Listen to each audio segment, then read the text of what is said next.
महाभारत युग में जब धर्मगुरु युधिष्ठिर ने दुर्योधन के अत्याचार पर एक अंतिम लगाम नहीं दी थी, सारे भाई परेशान हो गए थे।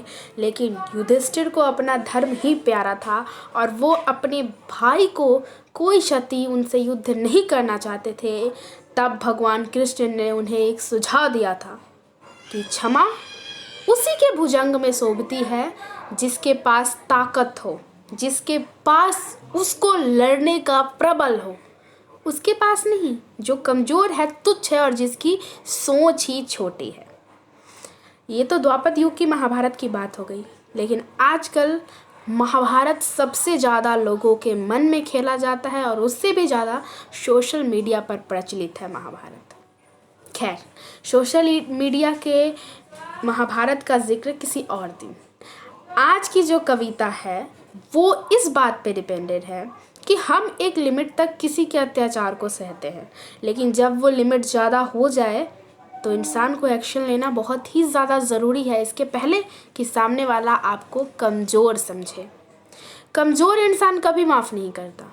फॉर एग्ज़ाम्पल, अगर मैं आपको बताऊं कि आपके समक्ष एक बड़ा सा सांप, विशाल सांप आ जाए और आप उससे माफ़ी मांगेंगे या आपसे वो माफ़ी मांगेगा, आप बताइए? नहीं ना। इस पे ही डिपेंड है ये कविता।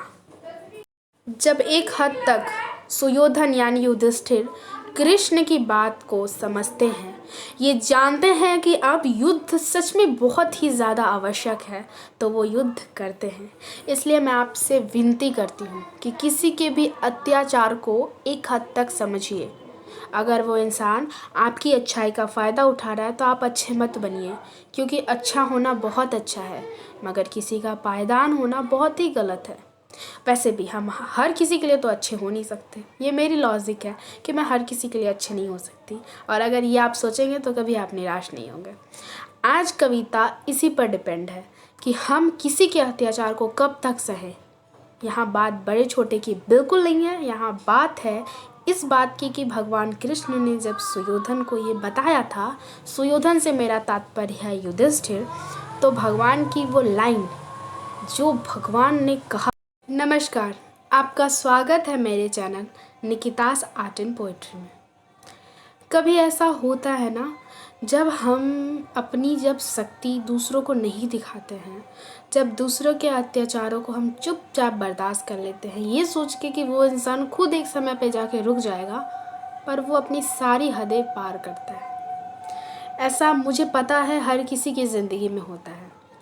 जब पड़ोसी, फॉर एग्ज़ाम्पल मैं बताऊं, आपके पड़ोसी हैं और वो आपको हर एक बात के लिए बिना मतलब का आपको कमज़ोर समझ के कोई दोष डाल देते हैं, कुछ भी बकवास करके चले जाते हैं, और आप चुपचाप ये सोच के छोड़ देते हैं कि वो बात शायद कल परसों ठीक हो जाएगी, पर वो ऐसा नहीं करते हैं। वो आपको एक तरह से कहा जाए तो उंगली करते रहते हैं, आपको परेशान करते रहते हैं, चाहे वो आपको समझे या ना समझे। लेकिन जब बारी आपकी गलती, खामी, दोष निकालने की आती है तो वो सबसे आगे रहते हैं। मेरी सुझाव मानिए, ऐसे लोगों से बिल्कुल दूर रहिए। रामधारी सिंह दिनकर ने इस कविता को इतनी सार्थकता से लिखा है, जिसे सुनने के बाद आप भी अत्याचार करने वालों के खिलाफ कदम उठाने के लिए अग्रस्त हो जाएंगे।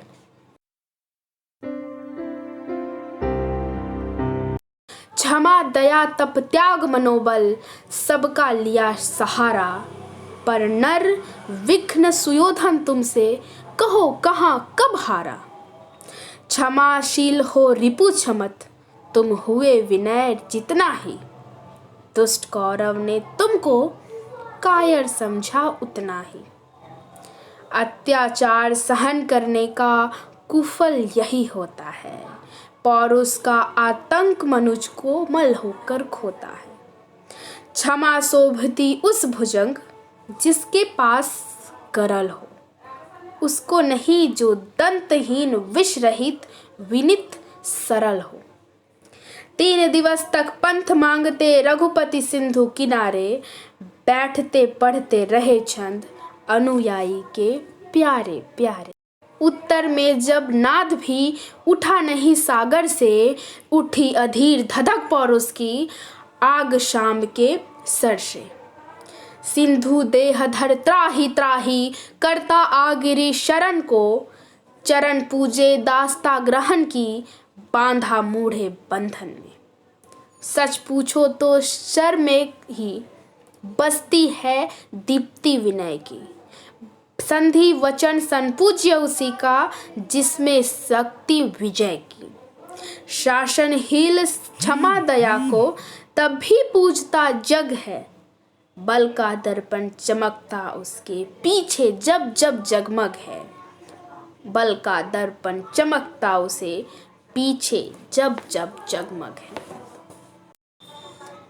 तो ये थी कविता। कविता में सारे भाव छुपे हैं। यहाँ भगवान कृष्ण ने सुयोधन को वो भी काल बताया है जब भगवान राम नदी से रास्ता मांग रहे थे, समुद्र से रास्ता मांग रहे थे, लेकिन समुद्र देव नहीं आए थे। तब अंत में भगवान राम, जिनको कोमल हृदय कहा था, उन्हें भी अपना धनुष बाण उठाना पड़ा था। ये कविता सुनने और मनोरंजन के साथ साथ इसलिए भी मैंने आपको सुनाया है ताकि आपके जीवन में अगर कोई कौरव है जो आपको खुद से कमज़ोर समझता है तो उसके खिलाफ आवाज़ उठाइए। कभी भी अपने आप को किसी से कम मत समझिए। कोई गलत कहता है तो कहने दीजिए, कोई फ़र्क नहीं पड़ता। आप जानते हैं आप क्या है। अपना दम, अपना बल उसी जगह पे लगाइए जहां आपको ज़रूरत हो। किसी के बहकावे में आके कोई भी कदम उठाना, किसी के बारे में अपनी राय बनाना मूर्खतापूर्ण बात है। इस बात से अपने आप को बचाइए। और ये तो हो गई YouTube चैनल के लिए बात। अब मैं सुन रहे स्टूडेंट से एक बहुत ही ज़्यादा अच्छा ऑफ़र देने वाली हूँ।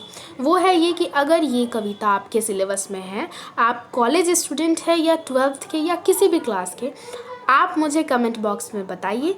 मैं आपको इससे रिलेटेड सारे नोट्स प्रोवाइड कर। धन्यवाद आप सभी का। तो ऐसी ही कविता लेके मैं हमेशा आपके समक्ष प्रस्तुत होती रहूँगी। तब तक के लिए नमस्कार। आप सभी अपना ख्याल रखें, स्वस्थ रहें, मस्त रहें।